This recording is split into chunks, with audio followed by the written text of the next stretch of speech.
Darkies, why are there a bunch of mixed race mulligans running around? It doesn't make sense at why there are so many different races. Ideally, it should be one, right? Because there is a dominant race. I mean, look at this lineup here. You got a human, a lizard folk, you got a brimborn back there, a bird folk, and a dwarf.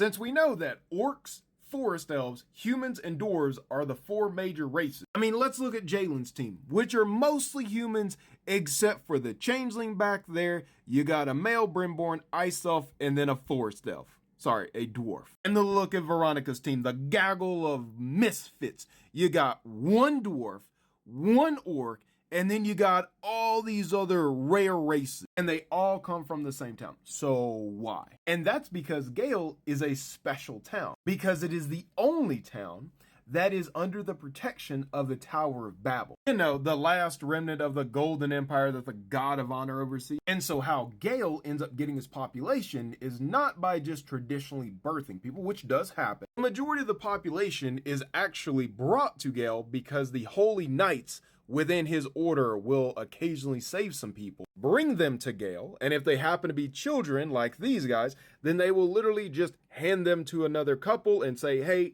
you guys now have a kid. Because it's part of the expectation that they are getting protection from these holy knights from any outside danger. The least that they could do is help raise children who, much like themselves, probably needed to be saved when they were younger. And so if you would like to catch up on the story, check out my manga, The Night of Slaughter.